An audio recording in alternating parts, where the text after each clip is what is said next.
할렐루야. 여기까지 온 것도 주의 사랑이고 앞으로도 하나님 인도하심을 믿는 저와 여러분 되시기를 주님의 이름으로 축원합니다.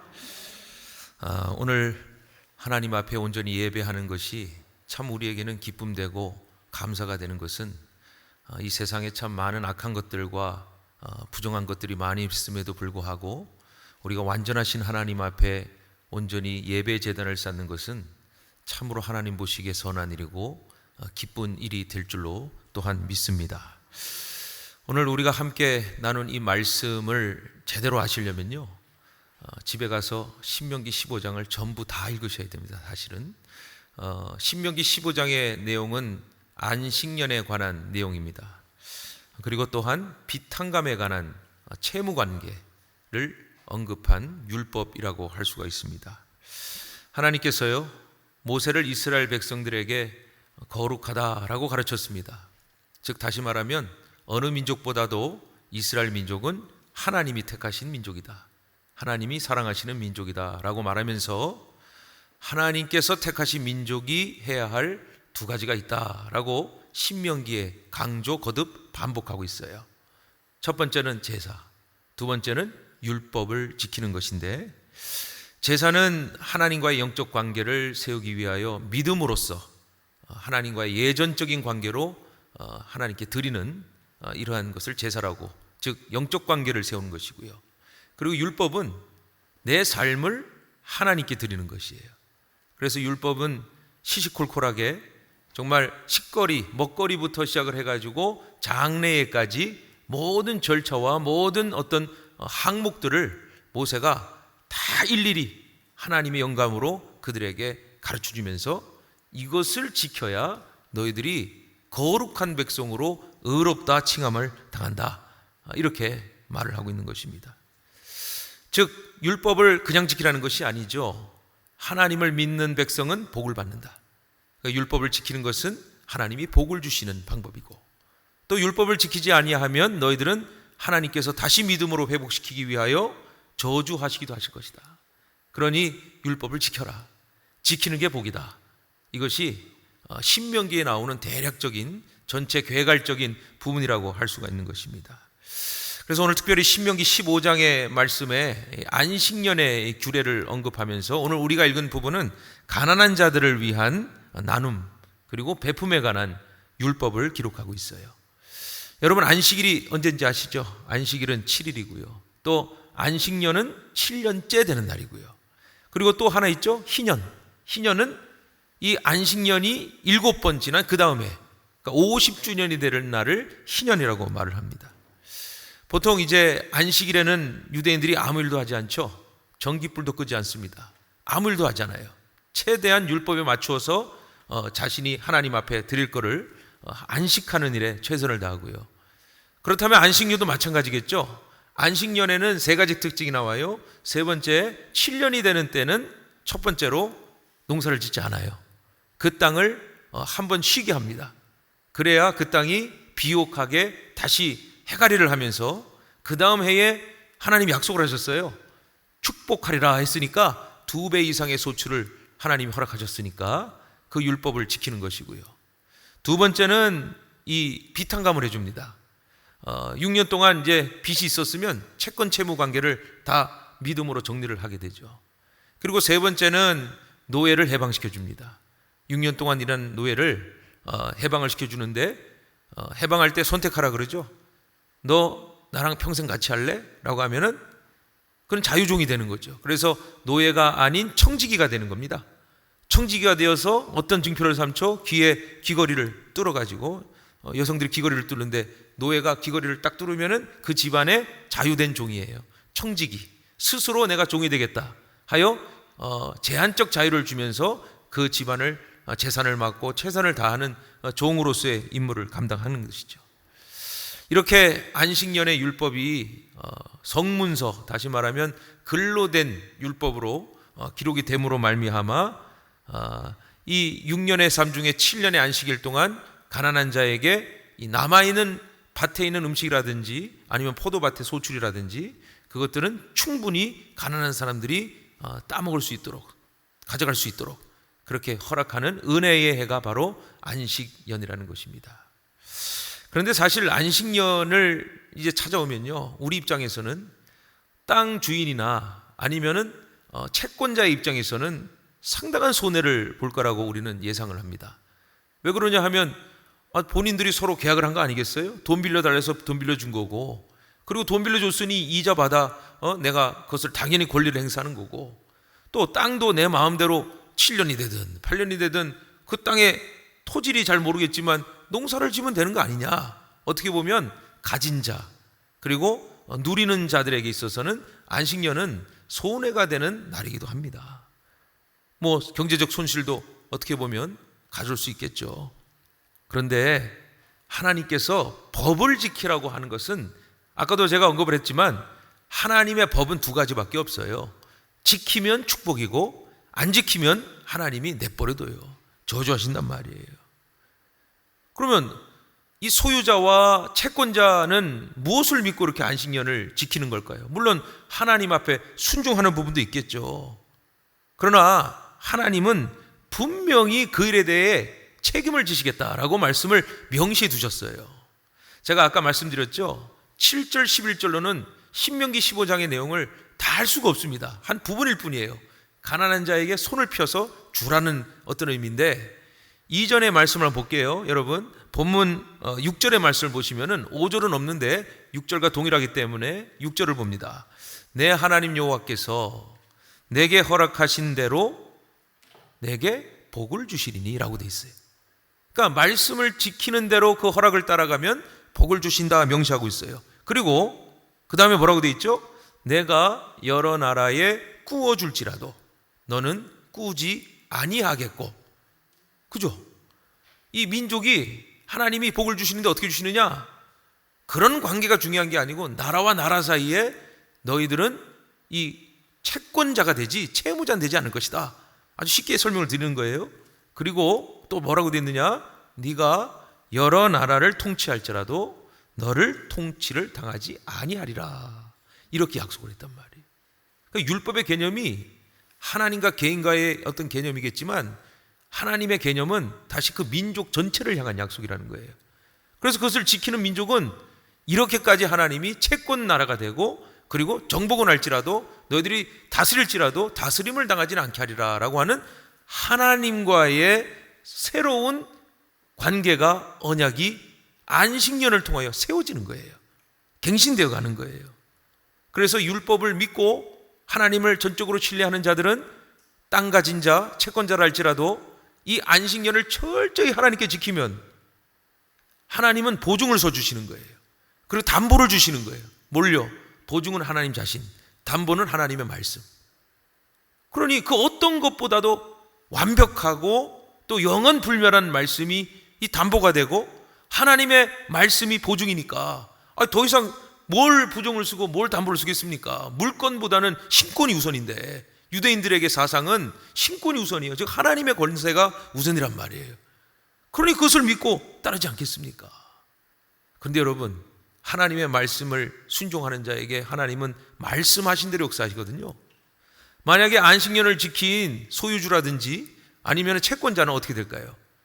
2배 복을 받습니다. 첫 번째, 하나님은 말씀하신 대로 그에게 복을 주시는 것과, 두 번째, 그가 가난한 자와 불쌍한 자에게 이 채권 관계를 지워주고 하나님이 베푸실 것이다 라고 안식년을 지키면 어떻게 될까요? 상식적으로 생각해 보세요. 내가 빚이 있었는데 주인이 탕감해 줬어요. 그러면 뭘 사는 거예요? 사람을 사게 되는 거예요. 왜? 빚을 갚아주니까 감사한 거잖아요. 존경스러운 거 아니겠어요? 그러니까 하나님이 갚아주시는 물적인 어떤 축복도 있고 사람을 얻을 수 있는 또 심적인 또 인적인 축복이 2배로 임한다는 사실이에요. 요즘은 물질이 중요한 게 아니고 사람이 중요한 시대잖아요. 인구가 점점 줄어드니까 이제는 인구 감소 시대에 기계가 다 하고, 앞으로 최첨단 기계들이 이제 단순 노무는 거의 다 이제 저희가 하지 않습니까? 로봇가 다 할 겁니다. 금방 찾아옵니다. 이제 여러분 자율주행이 생겨가지고 운전 못하시는 분들도 그 차 사면 부산도 갈 수 있어요. 이제 더 이상 1차선만 가는 사람이 아니에요. 알아서 다 해준단 말이에요. 그죠? 그리고 또 여기 계신 분들 참 죄송한 말이지만 이제 AI 시대가 찾아오면은 뭐가 다 사라진대요. 공무원도 사라지고 또 그 밑에 뭐 일하는 사람들, 뭐 문서 정리해주고 뭐 이런 사람들 사라진다 그러지 않습니까? 심지어는 제가 얘기했나 안 했는데 헷갈린데요.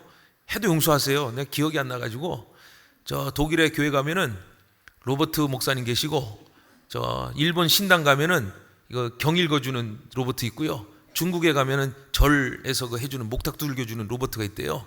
그게 싸답니다. 1,000원 내면 알아서 해준대요. 그거 그런 시대가 이제 온다는 것이죠. 그러니 이제는 사람의 마음을 얻고 사람의 신뢰를 얻는 게 아주 중요한 시대가 되어가고 있는, 어떻게 보면 이 율법이 우리에게 참 이 시대를 초월하는 말씀이 아닌가라는 이 말씀을 생각해 봅니다.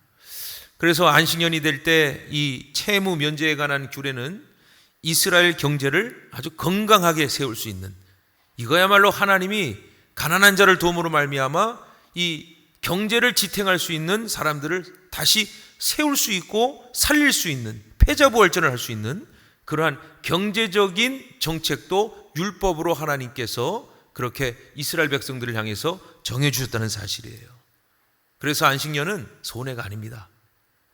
이보 전진을 위한 일보된 거죠. 땅도 6년 하고 7년째 쉬면 그 땅은 아까도 말씀드렸듯이 토양은 비옥해지는 겁니다. 그리고 그곳에 심으면 1년 동안 얻지 못한 소득을 얻을 수 있다는 사실이죠. 다시 말하면 안식년은 믿음으로 보지 않으면 내 손해, 그리고 내가 상실했다라는 의미를 갖고 있겠지만, 믿음으로 바라보면 어떻게 보면 믿음의 투자이자 축복의 투자일 수 있다는 것을, 그런 관점으로 우리가 이 안식년의 개념을 바라봐야 한다는 것이죠. 자, 오늘 본문 7절 5절 이렇게 보시면은 이렇게 나와 있어요. 가난한 형제가 너와 함께 거주하거든. 7절입니다. 그 가난한 형제에게 내 마음을 완악하게 하지 말고, 그리고 내 손을 움켜쥐지 말고. 8절 보세요. 반드시 내 손을 그에게 펴서, 움켜쥐지 말고 펴서 그에게 필요한 대로 쓸 것을 어떻게? 넉넉히 꾸어주라. 이렇게 기록되어 있어요. 주라는 게 아니에요. 꾸어주라 라고 되어 있어요. 가난한 자로 대표되는 이스라엘 백성의 세 부류가 있죠. 과부, 객, 고아. 그죠? 그들을 향해서 안식년에는 그들이 구제받아야 할 대상이니까 그들이 살 수 있는 여력을 허락해 주되, 그냥 완악하게 하지 말고 인색하게 하지 말고 네 손을 다 펴서 그냥 꾸어주라는 거예요. 다 주듯이 믿음으로 다 주라는 거예요. 하나님 앞에 자비와 긍휼로 그들에게 주실 땅의 이 모든 소산은 그들의 것이 아니라 하나님의 것이라는 것을 이 법을 통하여 깨닫게 하시고자 하는 거예요. 다시 말하자면 이스라엘의 소유의 개념은, 이 땅의 개념은요, 그 사람이 하나님이 차지하게 해서 분배해 주셨다고 해서 그 사람 게 아니고요, 하나님의 거란 말이에요. 소유 개념 전체가 그래요. 이스라엘은 이 당시에는 하나님의 것이니까 내 땅을 소유했다는 게 아니라 내 땅을 하나님으로부터 임대받았다예요. 그래서 이 땅이 내 땅이 아니라 모든 소산물, 이 땅에 나오는 모든 것들, 내가 거주하는 모든 것들은 다 하나님의 소유이기 때문에 이것은 하나님의 말씀대로 나누고 베푸는 것이 맞다. 이게 바로 하나님이 말씀하신 안식년의 개념이에요. 6년 동안은 소유의 개념 가져도 괜찮아요. 그러나 7년째에는 반드시 하나님의 것으로 인정하고 이 모든 것을 하나님께 들이대 가난한 사람과 어려운 이들에게 아낌없이 나눠줄 수 있는 것, 이게 바로 하나님이 원하시는 믿음의 강건함이라는 거예요. 그래서 이스라엘이 차지한 가나안 땅은 아브라함의 약속대로 하나님이 주신 것이니까, 그들의 땅이 아니었어요. 하나님이 준비시켜 주신 거니까 여호수아를 통하여 각 지파별로 땅을 분배받고, 그 땅을 받은 자는 항상 생각하시지 율법대로 살아야 하나님 축복하시고, 또 하나님께 제사할 때 되면 하나님께 제사를 드리고 하나님의 모든 것을 주관하신다는 믿음이 있어야 그 땅에 살아남을 수 있고 하나님이 축복하시며, 더 나아가서는 아브라함의 약속처럼 후세가 그 땅에서 축복을 받는다라는 이 믿음으로 그들이 율법을 삶의 율법으로 지켰다는 거예요. 여러분, 고등종교와 하등종교 있죠. 우리가 초등학교가 있으면 고등학교 있듯이 종교도 이거는 뭐 나누면 안 되지만 뭐 옛날 방식으로 나누면 이런 거예요. 하등 종교는 뭘까요? 하등 종교는 내 필요하면 찾아가 가지고 주술사나 무당이나 아니면은 뭐 거기 해당하는 책임자에게 나 이거 필요하니까 나 대신 제사 드려주고 당신이 뭐 해와. 그러면은 그 사람이 뭐 우린 모르지만 영을 받아가지고 뭐 주문을 쓰거나 아니면 여러 가지 뭐 술법을 써가지고 너 이제 가져가 해결해 줄게. 다시 말하면 인간 이 선택형 커스텀 하는 거, 내가 원하는 대로 해주는 신이 하등 종교예요. 고등 종교는 뭔지 아세요? 우선은 법이 있어야 돼요. 법이란 뭐냐? 성경처럼 경전을 가지고 있어야 된다는 거예요. 또 신의 개념이 이 초월적이어야 해요. 그러니까 우상과 같은 이 형상이 있는 게 아닙니다. 모든 고등 종교는 초월적인 존재를 가지고 있는 거예요. 거기에 다 부합하는 게 어디죠? 기독교인데 기독교는 또 한 가지 특징이 있어요. 뭐냐 하면 하나님이 이 땅에 내려오신 거예요. 그런데 왜 오셨느냐? 정복하러 오신 것이 아니라 우리를 용서하시고 사랑하기 위하여 이 땅에 오시는 성육신하신 예수 그리스도만이 구원자가 되신다. 이 메시아의 신앙 그리고 임마누엘의 신앙 또한 예수 그리스도의 신앙은 기독교밖에 없어요. 그 기독교는 정말 유일한 하나님을 믿고 그 하나님의 아들 되신 예수 그리스도로 말미암아 더 놀라운 사실은 예수님이 육신으로 오셨다 해서 승천하셨다 해서 존재하지 않는 분이 아니라 성령으로 오셔서 우리와 함께 하시는 하나님 되시잖아요. 그 대단한 종교라는 거예요. 우리가 말하면 이게 진짜 믿음이라는 것이죠. 여러분, 제가 말을 돌렸지만 오늘 이 신명기 15장의 말씀에 따르지 않은 케이스들이 성경에 기록되어 있는데요. 열왕기상 16장을 이렇게 보시잖아요. 그러면은 북이스라엘의 오므리의 아들이 누구였냐면요, 아합왕이었습니다. 아합왕이 북이스라엘에서 오랫동안 이 왕노릇을 했는데 하나님 보시기에 가장 악한 왕이 바로 아합왕이었단 말이에요. 아합이요, 왕이 되면서부터 무엇을 했느냐? 하나님의 율법과 하나님의 제사를 다 치워버리고 바알신을 섬기기 시작했어요. 또 바알의 신과 아세라 신을 함께 산당을 세우고 모든 백성들이 바알과 아세라를 섬기게 했단 말이에요. 그때 성경은 뭐라고 되어 있냐면 하나님이 진노하셨단 말이에요. 그리고 율법의 개념이 다 무너지니까요, 하나님이 이 아합의 악행을 보시고, 여러분들 이후의 말씀 17장 18장의 말씀을 보시면은 하나님의 결론은 이거예요. 율법을 따르면 복을 준다 그랬으니까, 약속을 지키면 복을 준다 그랬으니까 지금은 아합은 약속을 지키지 않은 거죠. 무엇을 허락하셨느냐? 기근을 허락하셨어요. 가뭄을 주셨단 말이에요. 얼마나 힘들었고 얼마나 먹을 것이 없었는지 이후의 말씀을 보면요, 이 북이스라엘 출신 디스페 사람 엘리야가 어디를 찾아갑니까? 하나님이 명령하여서 사르밧 과부를 찾아가게 하죠. 사르밧 과부가 어쩌려고 할 때 왔습니까? 남은 거라고는 이 가루 한 움큼하고 그리고 기름 조금 남은 거예요. 그래서 이제 먹을 게 없으니까 내 아들하고 요거 만들어 먹고 전병 만들어 먹고 나 이제 죽겠다, 자살하겠다. 이게 무슨 말이에요? 하나님의 율법을 어긴 북이스라엘은 하나님이 비를 내리지 않자 가뭄과 가난과 고통과 궁핍이 시작되었다는 것을 엘리야의 어떤 기적만 보시지 말고요, 하나님의 말씀을 지켜야 하는 악한 왕이 있는, 율법이 없고 제사가 없는 이 이스라엘 땅이 말씀 그대로 저주를 받았다는 사실이에요. 여러분, 경제 개념이, 물론 우리는 자본주의 사회입니다만은 이번에 코로나19로 말미암아 많은 이 소상공인들 또 영세업자들이 상당히 어려움을 당하는 것을 우리가 눈으로 봤고 피부로 느꼈어요. 그런데 경기도에서 또 부천에서 여러분도 받으셨죠? 재난지원금이라는 것을 모든 국민들에게 다 나눠주지 않았습니까? 그게 만약에 영향력이 있는지 없는지는 평가를 해보면 알겠지만 저 같은 경우도 그래요. 제가 그걸 받았습니다. 저는 참고로 5 식구입니다. 그래서 많이 받았거든요. 그래서 제가 쓰는 돈 헌금 드리고 그걸로 이제 했는데 처음 받을 때 꽁돈이잖아요. 기분이 너무 좋은 거예요. 그래서 제가 처음으로 애들 둘을 모아놓고 하는 말이, 야, 먹고 싶은데 가자. 갔어요. 우리 아이들이 뭐 별로 고급 음식 같은 걸 좀 못 먹어봤는지 삼겹살이요, 무조건 고기래요. 그래서 삼겹살도, 야, 이번에는 아빠가 최고급 삼겹살을 데려갈게. 데려갔어요. 데려가서 막 김치찌개, 계란찜 뭐 다 시켰어요. 왜냐하면 이걸 미리 먹여놔야 더 안 먹으니까 고기 맛만 보라고. 그래갖고 막 해줬어요. 애가 갔다 오더니요, 지금까지 말할 수 없었다, 이런 삼겹살이 있었는가 이러면서 너무 좋아하는 거예요. 제가 아빠 노릇한 거죠. 꽁돈 가지고. 제가 저번 주에 제가 또 아들 노릇을 했어요.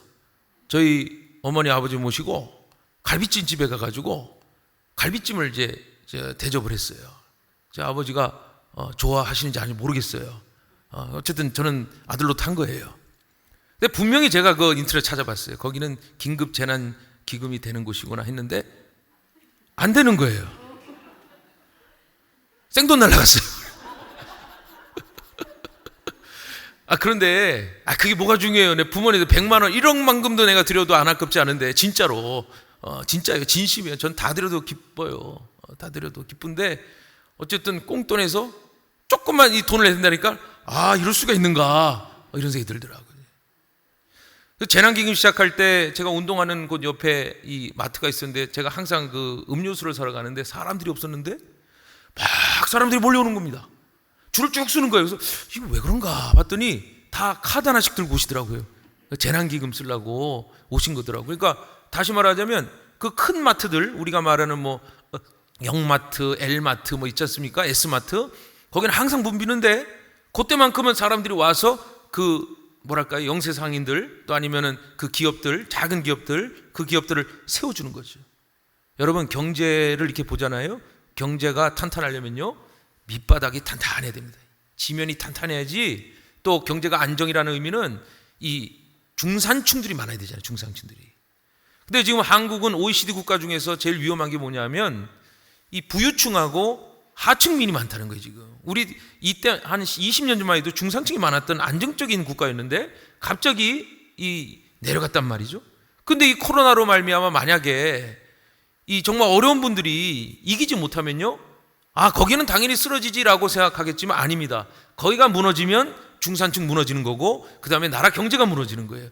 그래서 이 긴급재난은 우리가 꽁돈이 아니라 그들을 살리기 위한 이 자율적인 경제 순순환을 위한 조치라고 우리가 볼 수가 있는 거예요. 물론 이후에 이제 빚을 갚아야 되는 건 맞는 건데 그건 나중 일이고, 급하면 급한 대로 이제 사용을 한다는 것이죠. 그만큼 이 안식년에 관한 경제 개념이 하나님께서 누구를 먼저 보시느냐, 소유된 자들과 부유한 자를 보시는 게 아니라 먼저 관심 있는 분은 가난한 자와 어려운 자를 살림으로 말미암아 이스라엘 경제가 늘 그 안에서 튼튼해. 내수 경제가 튼튼해야 그 다음에 경제가 튼튼하니까 하나님이 이런 마음으로, 사랑의 마음으로, 은혜의 마음으로 그들에게 율법이지만 믿음으로 그 일을 행하는 자마다 내가 하늘의 복을 줄 것이니까 너희들은 이 법을 지킴으로 말미암아 가난한 자를 사랑하고 이웃을 사랑하는 마음을 더하게 하셨다는 거예요. 그래서 율법은 여러분 보실 때 율법이니까 지키는 게 아닙니다. 우리나라처럼 법이니까 지키는 것이 아니라 하나님을 신뢰하기 때문에 믿음으로 그것을 지키는 거지, 그것을 억지로 지키는 것은 뭐예요? 그것은 하나님이 원치 않는 것이란 말이에요. 그래서 이 안식년은 거시적으로 보면, 미시적으로 보면 손해일 수 있지만 거시적으로 바라보면 하나님이 이스라엘 경제를, 이 하나님의 통치하시는 나라를 건강하게 세우기 위한 이 조치였다는 사실을 여러분이 꼭 기억하셔야 되는 거예요. 여러분, 이게 구원과 연관이 돼 있나요? 안 돼 있죠. 한국에서도 이런 경제적 선순환을 실천하신 이 가문이 있습니다. 여러분이 잘 아시는 경주 교동에 가시면은 12대째 부자 가문이 있죠. 최씨 한번 손 들어보세요. 부럽습니다. 부자시네요. 윤 씨는 돈이 없어요. 1617년 이 현종 신해년 3년에 큰 흉년이 들었답니다. 기근이 들었어요. 그래서 사람들이 막 풀 잘라 먹고 나무 뿌리 잘라 먹고 이러는데 갑자기 이 경주 최씨의 큰 이 마당에 아주 큰 솥이 걸려 있는 거예요. 그리고 경주 최씨의 이 곳간을 탁 털어버린 거예요. 그러니까 하는 말이 뭐냐? 지금 백성들이 굶어 죽을 형편인데 뭔 나 혼자 재물로 기뻐하고 즐거워할 일 무엇이냐? 이 재물은 가난한 사람들을 위해 쓰는 것이 마땅하다. 그래서 경주 최씨의 이 가문이 이 밥을 하고 죽을 해가지고 거기 사람들을 다 먹였다는 거예요. 그 경주 최씨 여러분 잘 아시죠? 그 나름대로의 계명 있잖아요. 그 계명 중에 아주 특별한 계명 몇 가지 소개합니다만은 이겁니다. 제사는 1만석 이하, 1만석 이상은 갖지 마라. 그리고 손님이 오면 후하게 대접해라. 또한 사방 백리 안에 굶어 죽는 가난한 사람이 없도록 하라. 이게 바로 경주 최씨의 이 약속이에요. 심지어는 마지막까지 운동, 독립운동까지 하고 그리고 대학을 설립하고 이 모든 것을 어디서부터 이어받았을까요? 부자지만 노블리스 오블리주의 정신을 이어가는, 이게 더 나아가서는 안식년의 개념이란 말이에요. 하나님 주신 축복은 하나님 거니까 하나님의 사랑은 우리가 하나님께 예배하는 것이 아니고 더 나아가서는 이웃과 형제를 사랑하는 것이다. 이게 율법이거든요. 그것을 경주 최씨도 그대로 실천한 거 아닙니까? 그러니 지금까지도 역사적으로 경주 최씨를 존경하고 그 가문을 우리가 우러러 본다라는 사실이에요. 하나님께서 그랬어요. 택한 민족, 거룩한 민족, 그냥 율법을 지키고 구분됐다, 우린 잘났다, 이게 아니고 거룩한 짓을 하라는 거예요. 거룩한 모습을 보여주라는 거예요. 그게 뭐냐? 하나님을 사랑하면 이웃을 사랑하는 것이고, 이웃을 사랑하면 가난한 자를 돕고 어려운 자를 돕는 것은 마땅한 것이다 이 말이에요.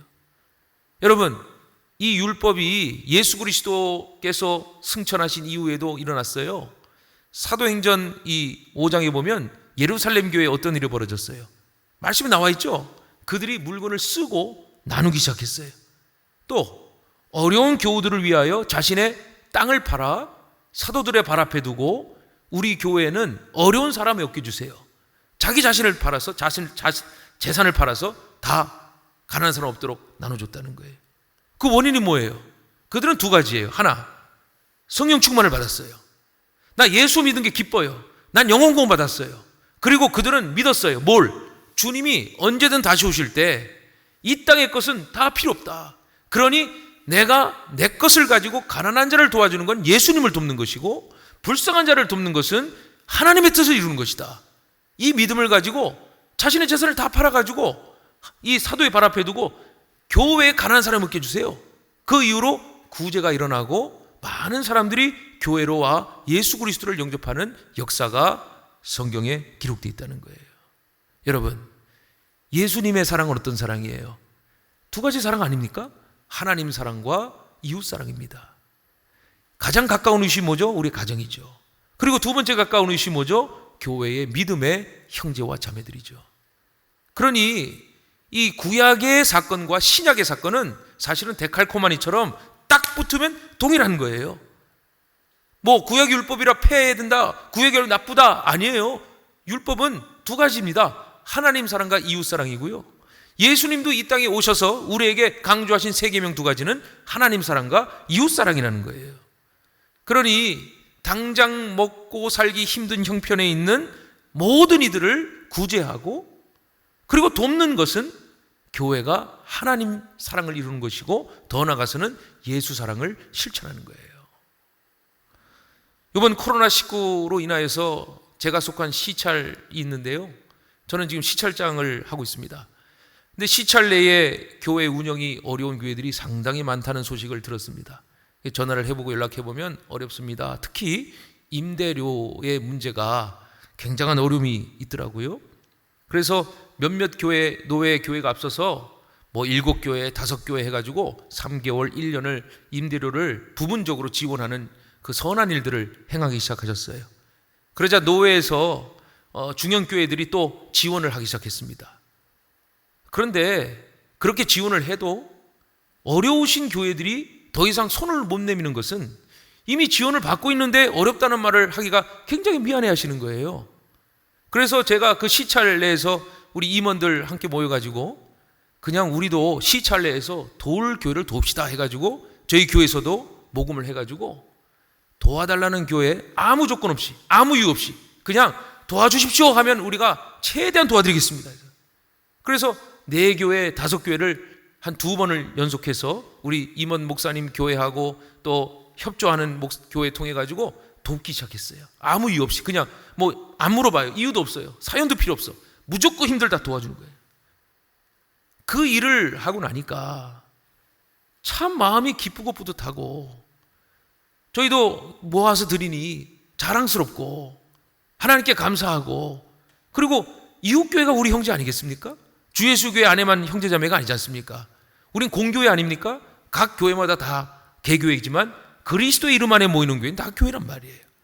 그 시차를 세운 교회들, 정말 귀한 교회들, 이 교회들이 소중한 교회들이 무너지면 중형교회도 무너지는 것이고 대형교회도 무너지는 건 마찬가지거든요. 이게 하나님의 선순환이에요.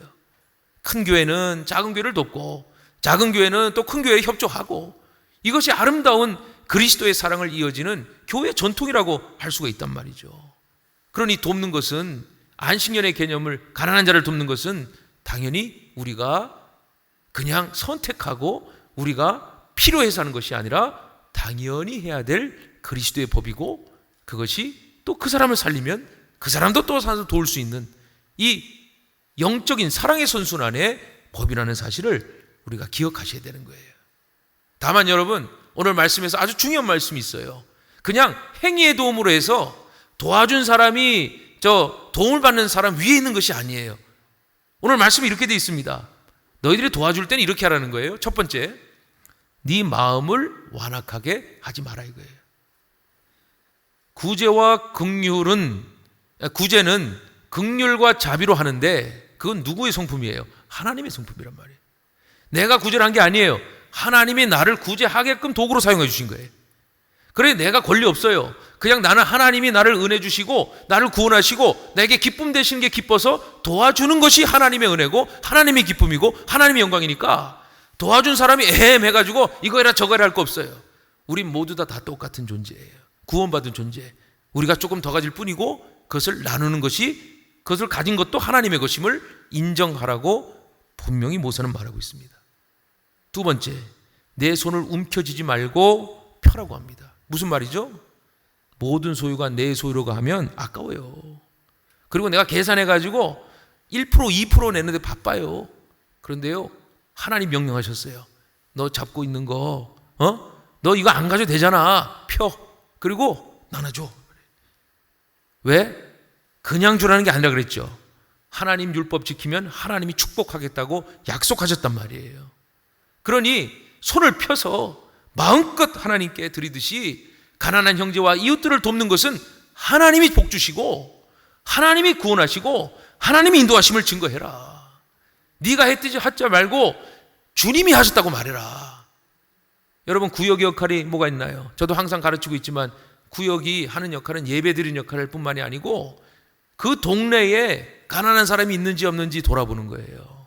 힘든 사람이 있는지 도와주는 거예요. 기도해 주면서 몰래 도와주는 게 구역의 역할이란 말이에요. 왜? 선한 일을 하는 자에게는 하나님이 기뻐하시니까, 하나님께 영광 돌리는 거니까. 그리고 세 번째 나와 있죠. 필요한 대로 넉넉히 구워주고 이렇게 명령을 하신 거예요. 구워주라, 넉넉히 주라 이 말이에요. 여러분, 손님 대접할 때 저도 배웠는데 제 수준으로 하면은 멸치국수예요. 전 상당히 쪼잔해서 손님 오시면 내 수준에 맞추는데 그렇게 하면 안 되더라고.